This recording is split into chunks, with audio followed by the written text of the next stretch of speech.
Hello and welcome to Sex After Menopause. My name is Lauren Brim and I am a sexual wellness coach and educator, and I am so happy to welcome you to this course. So, sex after menopause, let's dive in and start with the definition of what is menopause. So, menopause is the ceasing of menstruation. It typically happens for women between the ages of 45 and 55, and the average age is 51.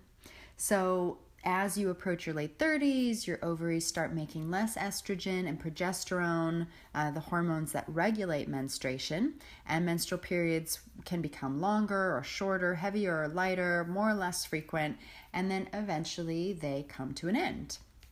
So, in our culture, we have this message that after menopause, your desire goes away, your vagina dries up, and I wanted to create this course to say that that is BS, that it is not true, and I want to tell you why, show you the research that backs up what I have to say, and help you to discover an incredible experience of sexuality post-menopause. And you might be interested in this course and approaching menopause. Maybe you just have issues with desire and lubrication in general, and you want to get some help with it.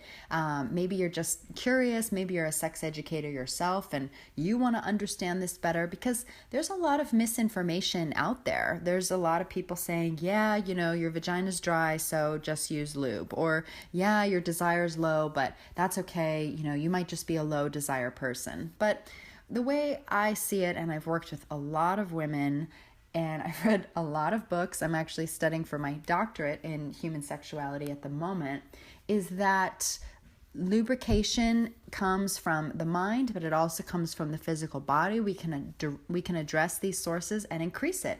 Desire, yes, there's a spectrum of desire. Some people want to have sex all the time, some people less frequently, but having an extremely low libido is actually a sign of dis-ease in the body. It's not a sign of vibrant health.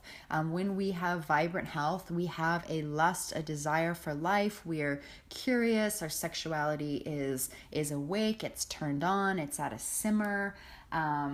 We're going to talk about what that means a little bit later. So I believe that sexual health is a part of total health, and I'm not alone in this. The World Health Organization acknowledges this as well. So we are going to dive into all of that with this course. And we are going to get rid of this myth that, you're menopausal and your hormones are gone, so your libido is clearly disappeared, your vagina is clearly dried up, and this is BS.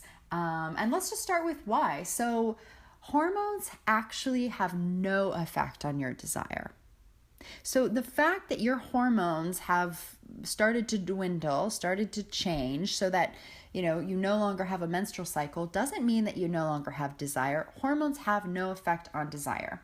And we're going to talk a little bit more about this, but my reference for this is from the book Come As You Are, where they talk about the research behind that. The other thing is that lots of women have issues with dryness. In a 1994 Sexy in America survey, 20% of women complained of trouble lubricating with sex. These are not just postmenopausal women.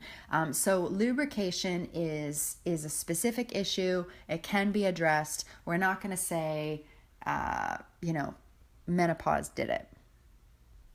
So if our hormones aren't causing our lack of desire and aren't necessarily the full picture of dryness, what is causing this lack of, let's start with desire. What is causing this lack of desire in our culture? And when we go to the next slide, we see that the cultural messages that we get are so powerful in affecting whether or not we're free to be sexual beings. So you've probably heard of this concept of the invisible woman.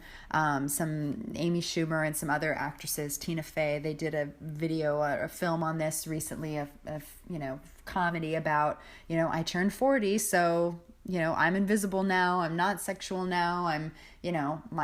My life is over, basically. But this is rooted in truth. There's this idea that, we have a culture obsessed with youth, and for so long, sex was only permissible for procreation. So it's like, oh, okay, you're of the age where you can make babies with sex. Okay, it's okay for you to have sex. But as soon as you can enjoy sex without fear of pregnancy, and we're going to go into next why sex after menopause is better, and one of those reasons is that you don't have to worry about pregnancy, then there's this message like, oh, you shouldn't be having sex then. In general, there's a message that women shouldn't be having sex, and this is coming from thousands of years of sexual suppression of women, culminating in the Victorian era, where even the medical textbooks of the 1800s said a healthy woman has no sexual desire. It's the complete opposite of the truth. So we're still working against this. Women shouldn't have sex, and especially older women shouldn't have sex, which, what a double standard. We live in a culture where older men are free to date and be sexual with women their same age or younger, but women aren't. Women are called cougars if they do. So there's a double standard there. We're not comfortable in our society with older sexual women. It is very threatening. It's very scary. So, you know what? We'll let them have their, we'll let society and culture have their concepts about it, but we need to start to take back and own our truth. Wait a minute. No, screw that. I was sexual the day I was born. I came from sex. I will die a sexual being, and sex is a part of the whole continuum of my life. And and then curiosity. So what does it look like for me now? Who am I as a sexual being now? Giving ourselves permission to have sex and to be sexual. So just sitting with that for a moment. What does it mean to be a sexual woman at the age I am? What does that mean for those around me? What does it mean for my own pleasure? Looking at some of the considerations you might have. What considerations, belief systems are holding you back? Just take a moment to think about that, and maybe do some writing and let those go. Okay, so despite all of the cultural messages, the reality is that sex after menopause is better. You don't have to worry about pregnancy. This is a huge thing that causes women anxiety, and once you're menopausal, it's gone. You don't have to deal with menstrual cycles, with tampons and pads and pills, and or even with condoms, if you're with a monogamous partner. So this is a huge freedom. You can have any type of sex any time of the month. You don't have interruption by young children. For most menopausal women, their children are out of the house, or at least more independent, and they don't have to worry. They have more time. They don't have to worry about someone walking in on them. So this can be a huge beneficial piece to your sex life. Women, typically, as we get older, we know more and more of what we want, and we are less inhibited about asking for it. We're not as worried about, oh, what are people going to think of me? What's the world going to think of me? We can just ask for what we want, and this translates to a greater experience of sexuality, because when we know what we want, when we ask for it, when we go after it, this really improves our pleasure with sex. And our desire can increase. So for some people, they say, wow, now that I'm not worried about pregnancy, I'm not worried about, being interrupted, I have, more financial stability and all of that, they actually feel more turned on. They have more of a desire for sex. How opposite is that of the message that we've been getting of, well, your hormones are gone, so don't expect to want any sex unless, your husband really turns you on, or you take testosterone supplements, or something like that. So sex after menopause is better. Let's just acknowledge that as truth. So the last piece I want to say about this, I said it earlier, but just to be reminded, lots of women have issues with lubrication and desire, not just menopausal women. So let's just completely throw out this idea that menopausal women have a problem, that they have an issue, that, sex is going to be challenging for them. That is not my reality, and it does not have to be yours either. So where does desire come from? So your brain you're constantly scanning the environment and looking for things. It's looking for threats to keep us alive.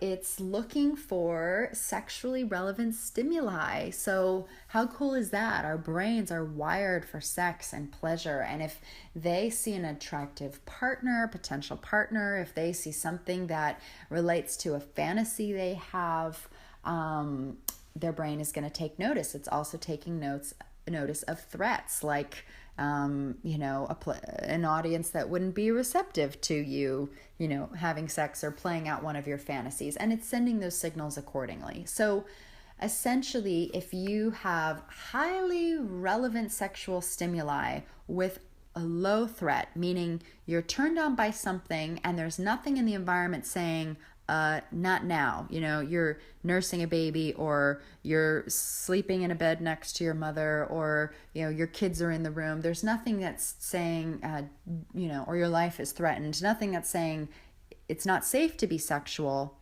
then boom, you get desire. So let's just examine what is sexually relevant, because this is really interesting, because this is learned. So in every culture, we get brought up with a story of what is sexual. So, one of the interesting things you learn in anthropology class, if you've ever taken one in college, is that there are some cultures that find that a woman's breasts are not sexual, but that her butt is, or in some cultures it might be the shoulder is the most sexual part of a woman's body, or in some cultures the man's body might be more sexual than the woman's. We get these stories about what is sexually relevant from our culture, and what they've found is that women more than men learn what is sexually relevant from their social environment. And they're not quite sure why this is. They think it could be because the man's genitals are outside of him and sort of easier to get in touch with. We're very social creatures, and we learn what is okay and not okay in every aspect of life from those around us, including what is sexually relevant, what's okay to be turned on by, all of that.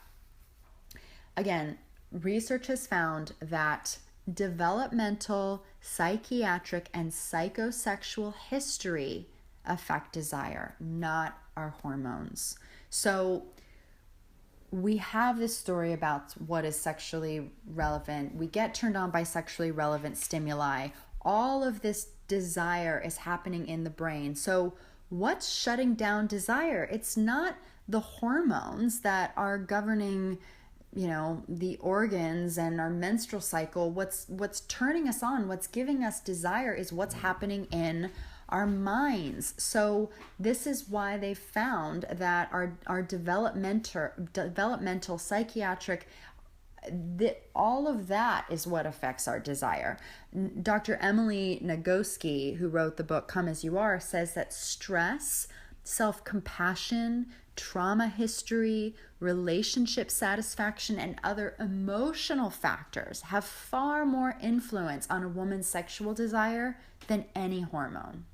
So again, if our desire comes from the mind and our perception of what's sexually relevant and what are threats, then we have to help a woman with desire, to help a man with desire, to help anyone with desire, we need to look at their stress, their relationship to their self, any trauma they've had around their bodies, around sex, how happy and safe they feel in their relationship, and a lot of other emotional factors. I would argue we also have to look at the cultural stories that she's picked up. Is it safe for her to be sexual in this world that we live in or not? We need to examine that, get her mind to observe the environment and what's sexually relevant and what's a threat in a different way, and boom, we'll get the formula for desire.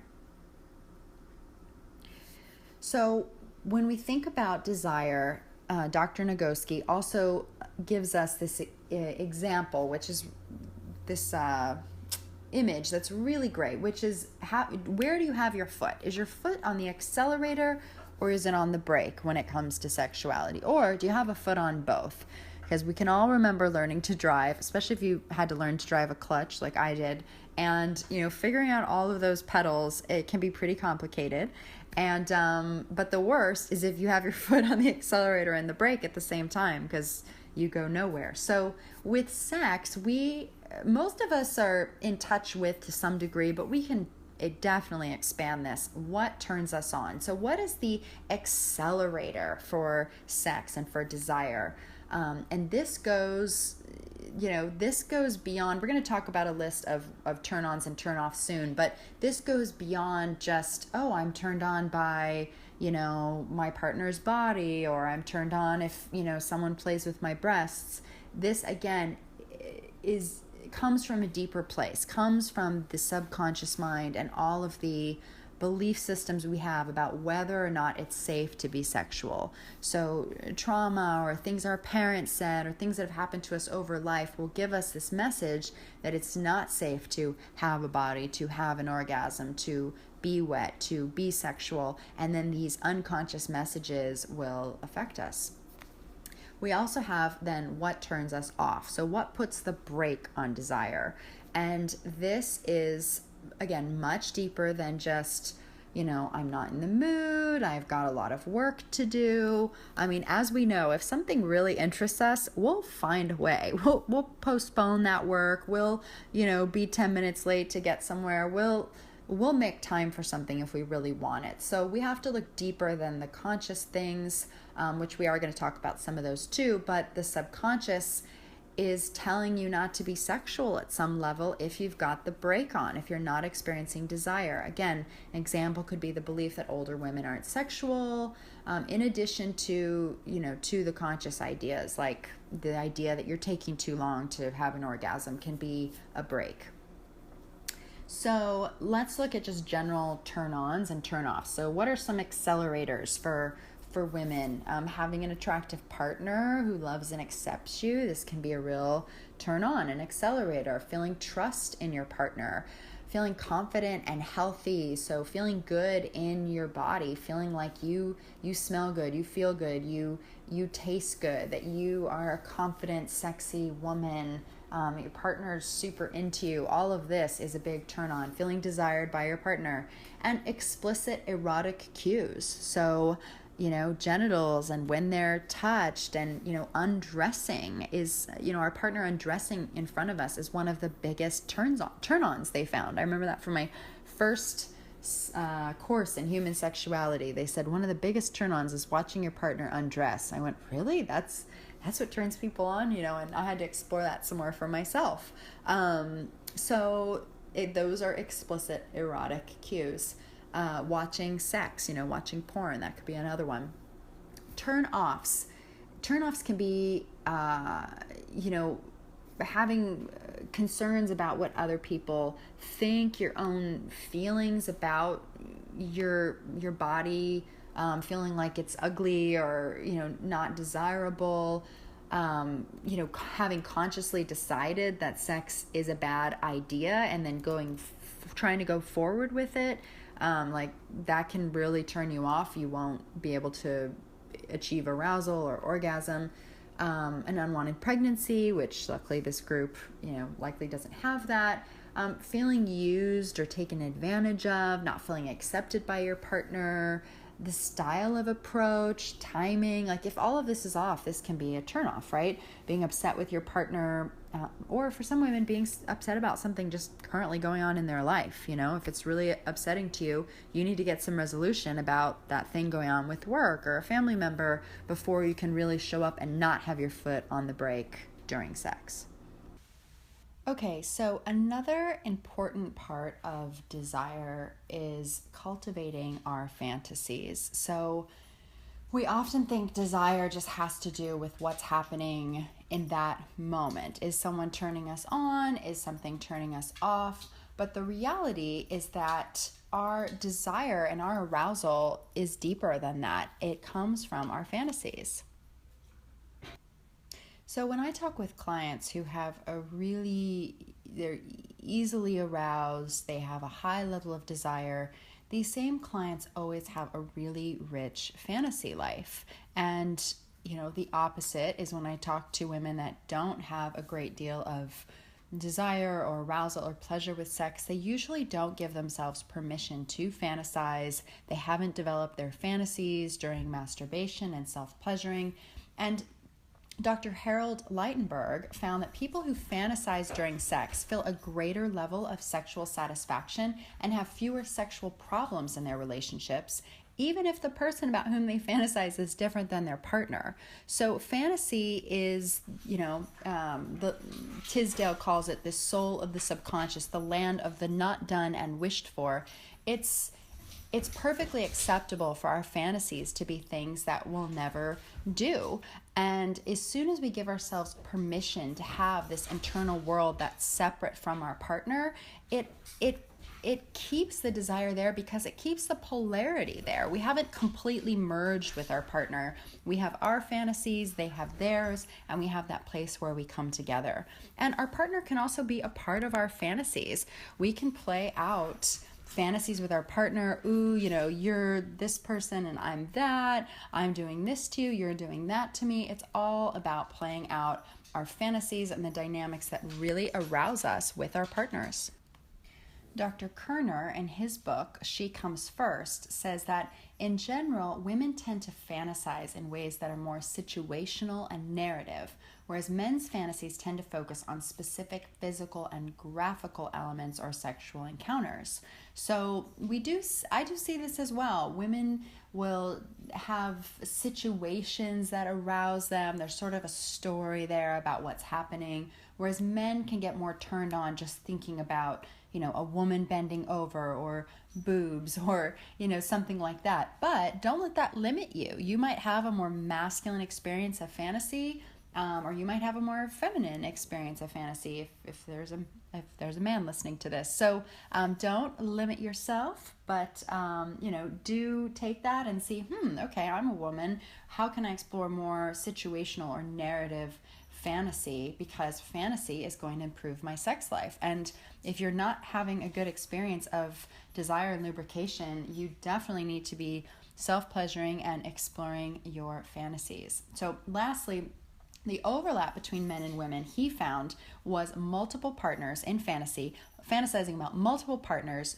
soft bondage, anal play, cheating, watching other people having sex or being a voyeur, and having sex in public. So spend some time now, and I want you to think about what fantasies turn you on. This is a moment to pause the tape and maybe just spend some time. Sometimes you think you don't have any fantasies, but think back over your life. What are some of the fantasies you've had? What are some, as Tisdale says, the land of the not done and wished for? What is some of your deeper yearning? And explore that now. Okay, so let's move on to your erectile network. So to understand desire, I think we have to understand what we're working with. And a lot of us have this story that says that, oh, I'm a woman, I have less potential for pleasure than men. I have this tiny little clitoris where I may or may not have an orgasm, but men get to have an orgasm every time. They're better equipped for pleasure than I am. This is so not true. A woman has the same amount of erectile tissue in her vagina as a man has in his penis. We're totally equal. In fact, if the scales are going to tip in one direction, it's in the direction of the woman, who on average has just a little bit more of this erectile tissue.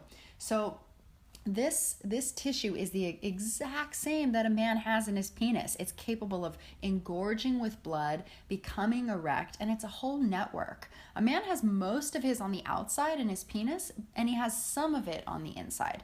A woman has a little bit on the outside, her clitoris, which has 8,000 nerve endings, but she has most of it inside of her, wrapped around her vagina, and what are called the crura and the vestibular bulbs. I talk a lot about this in my sexual mastery course, and I have a little bonus to this class that will go into this further. But you have to understand that you are just as wired for pleasure as a man. You have a huge amount of orgasms from your clitoris, from your G-spot inside your vagina, deeper inside your A-spot, we're going to talk about later. You can have cervical orgasms, you can have anal orgasms, nipple orgasms, combinations of all of the above. You have this huge network of tissue that gets filled up with blood, engorged, and the longer you have sex, the more engorged it becomes. So again, your clitoris is your erectile network is called your clitoris. So the clitoris that we know of is really just the exterior portion of this huge network. So when I talk about the clitoris, I talk about the external clitoris, and the internal clitoris, again, wraps around the vagina, is this huge network, which I explore more in my courses, but you need to know that it's there, that you're going to engorge with blood with desire. And if you're not experiencing pleasure with sex, it's because you are not properly engorged in this area. So in Taoism, they talk about how this area fills up with blood, because it doesn't just fill up with blood like a man's penis and then release it all when it ejaculates. We actually are, women are really complex, and we have all of these layers to us, and this shows up in our orgasm. So the 3 gates of orgasm in Taoism are, first, the external clitoris, which most of us know. It's the easiest place to have an orgasm. It's kind of our first orgasm, when we're masturbating. That's the first place we have an orgasm with a partner. If he or she is going down on us or touching us, we have an external clitoral orgasm. And this orgasm prepares us for the next orgasm, which is inside the vagina in the G-spot. So basically, once we have that first orgasm, you might have noticed this in your sex life. Suddenly, vaginal penetration feels really, really good. And that's because this first gate has opened up this second gate. So now that you've had your orgasm from, say, oral sex, or maybe there has already been penetration, but, not as deep, not as hard, maybe you're on top, or you have it from manual stimulation. Now you're ready for this deep vaginal orgasm. And then after that orgasm, which typically a clitoral goes up and down pretty quick, the climax is, vaginal orgasms go on and on like waves.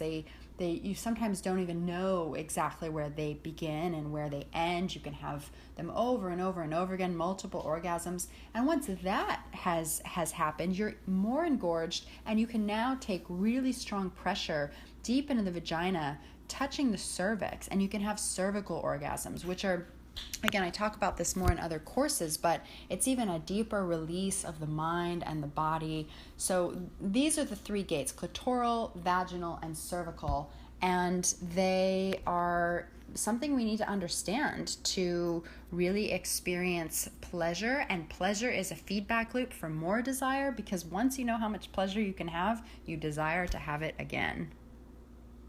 And the last thing I want to say about this is just keeping it at a simmer. So in Taoism, they also say that, and we all know this, to bring cold water to boil takes a long time.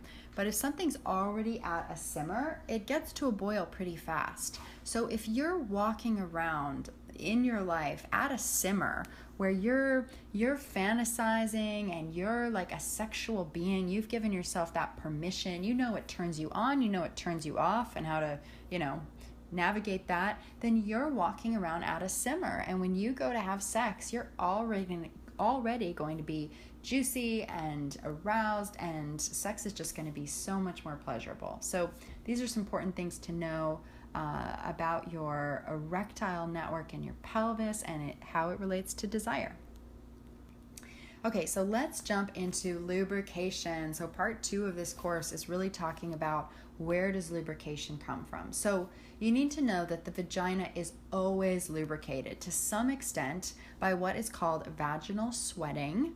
I know, not a very sexy term, or lubrication of the vagina, that comes from the transference of blood outside of the vagina through the vaginal wall's mucous membrane. So the vagina is lined with a mucous membrane that's just oozing with lubrication. It's slippery and wet in there, and that's coming from the blood outside the vagina. So it makes sense that when aroused, more blood is flowing to this erectile tissue that you now know about in your pelvis, especially wrapped around your vagina, but connects to your external clitoris, your anal nerve, all of that. And when aroused, the blood that flows to this network will create additional lubrication in the vagina. If there's more blood, there's going to be more crossover, and when there's more arousal, the brain is going to get the message to create more lubrication. Additionally, you have two sets of glands that lubricate the vagina at the entrance, the Bartholin's and the Skene's glands, which we're going to look at in the next slide. And lastly, Dr. Comfort in The New Joy of Sex wrote, the best sexual lubricant is saliva, which is in ample supply during cunnilingus, or when someone goes down on you, gives you oral sex. And you can use your own saliva to put on your partner's penis, to access from your vagina when you're masturbating and touching your external clitoris. So don't forget saliva. And of course, there is always lube and different types of lube that a lot of people enjoy during sex. When I was nursing my daughter those first 9 months, those hormones really did impact my vaginal lubrication, and I definitely enjoyed using extra lube. I didn't know about the A spot then, though, which we're going to talk about in this course, but it is a huge hormonal shift when you're breastfeeding, and I did use lube at one point in my life. But let's dive in and talk about Bartholin's and Skene's glands. So Bartholin, not again a very, it's a part of the female body named after a man. So some people like to call them the vulvovaginal glands, which they are.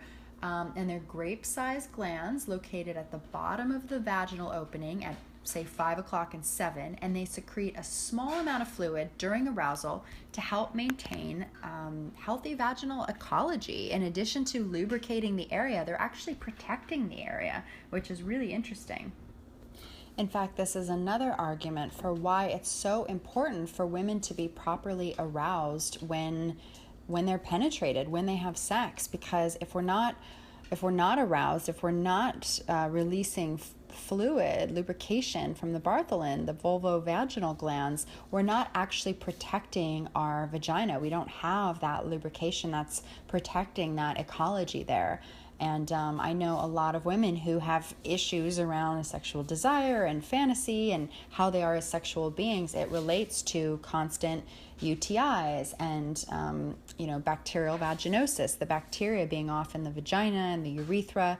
So it's really important that we develop who we are as sexual beings to have, healthy bodies when we have sex. Okay, the second gland I want to talk about are the Skene's glands, or what are known as the paraurethral glands. So these are composed of a huge amount of these tiny tubules, which are enmeshed in the erectile tissue, what we just talked about, the part that surrounds and protects the urethra. So it contains around 30 of these openings, these ducts, along the length of the urethra, as well as 2 main ducts at the actual orifice, the opening of the urethra. And these are the source of female ejaculate. Yes, women ejaculate. I talk about this a lot in some of my other courses. In Ayurveda, it's called the nectar of life. It's a clear, watery fluid that can come out as a trickle, a small gush, or a huge explosion. Some women say they completely wet the bed, and it's via the urethra during orgasm or during high level arousal. And I've actually heard postmenopausal women say that they have an easier time ejaculating even without orgasm, just with penetration. And it's ejaculate because it doesn't have that urine smell. It doesn't have uric acid in it. It's clear, watery, it's even sweet. And some women, I personally feel it with G-spot stimulation when I push back against what is penetrating me, and it releases out the urethra. And it's it's not necessarily a super high pleasure feeling, but it's a release feeling, and it can be connected with a kind of deep, like primitive pleasure. And this fluid the way it was described to me, and this really resonated with me, it's sort of like breast milk. It's always there because it gets pulled. It's basically a fluid that gets created from the blood, through these particular glands that are able to turn blood into milk. Well, this is able to turn blood into ejaculate that comes out the urethra, which could also play a role in protecting the ecology there. Or it can be redirected through the the vaginal wall. So there's the urethra in front of the vagina, so it can go forward or it can go backward through the vaginal walls as lubrication from deep anterior vaginal penetration. Okay, so we're going to talk about the A spot here. So if we stimulate deep in the vaginal wall, the front wall, the anterior wall, there's something called the A spot. It's also called the anterior fornix erogenous, or the AFE. It can produce intense sexual pleasure and rapid lubrication. So this area is, again, the deepest part of the vagina, the front wall, right where it starts to curve upwards beyond the G-spot and just above the cervix, because the cervix sort of dips down. And this zone is attributed to this Malaysian sex scientist, Dr. Chua Chi An, who did research on subjects suffering from vaginal dryness and found that stimulation of this area deep in the anterior wall of the vagina resulted in this rapid lubrication by redirecting the female ejaculatory fluid and turning it into lubrication. So the technique is really simple. You can start doing it now. And my personal theory is that, this area doesn't get stimulated. We're not opening up the 3 gates. And basically it just hardens with time. So, emotions get stored in that whole erectile network in our whole pelvis. We get tightness in there, just from an emotional consciousness level, but additionally from not being penetrated correctly, not having, our partners not making love to us well, not stimulating the area ourselves, childbirth, all of these things kind of harden and dry up the area, and we need to wake it back up again. So the technique that he developed is just stroking and applying pressure to this spongy area in the deepest point of the vagina until lubrication comes out. And you can move your finger in and out, so you're also contacting the G-spot. And, lots of women not only experience greater lubrication, but more consistent arousal. So again, it gets them back to that simmer place. Or, once you start working with the vaginal walls, you can very quickly go to the second gate of orgasm. You have your clitoral orgasm, and sometimes even before that, you're already experiencing a lot of pleasure with penetration, which is how we're designed to be. We're not designed to just have a penis in us and sort of tolerate it. Come on, no. So he found stimulating this area for 5 to 10 minutes each day for at least a week would create this instant sexual arousal and lubrication, even if moments before you were feeling stress, boredom, having relationship problems, etc., without foreplay. And I have to speak to this. I haven't done this technique, but through my sexual experiences, I have found this. I can go to instant arousal and lubrication from literally moments before feeling stressed, bored, having relationship problems. It's true. And I live at a sexual simmer, but I also am extremely responsive and sensitive because I've cleared out the things that block me from my own sensitivity, my own pleasure. So this is everything you need to know about desire, lubrication for sex after menopause. As far as sexual mastery goes, there is so much more you can learn to have great sex. I talk more about the internal clitoris, the 3 gates of orgasm, using your body and mind for better sex. You can find more of my courses at laurenbrim.com. And in the meantime, I will leave you with this: the clitoral good news. So your clitoris has been growing throughout your lifetime. When puberty began, your clitoris started increasing in size due to these hormonal changes that turn you from a child into an adult woman. And by the time puberty has ended, your clitoris is 1.8 times larger. By the time a woman is 32, the clitoris will be almost 4 times as big as the onset of puberty. And after menopause, the clitoris is 7 times larger than it was at birth. 7 times larger than birth. This means more erectile tissue inside and outside. Your sex is just gonna get better and better and better for you. So post-menopause, sex, if you're post-menopause, this should equal the best sex you've ever had. I mean, you have the mechanism for it. You have the anatomy for it. So now it's up to you to discover your desire, discover your fantasies, give yourself self-pleasure, work on your vaginal walls, release your A-spot, and start enjoying the sex that you were designed for. It's your birthright, and you're a sexual being, and now is the time to really discover your sexual self to a greater degree than you ever thought possible. So enjoy, ladies. Write me with your questions. Thank you so much for joining me with this course, and sending you lots of love. Bye-bye.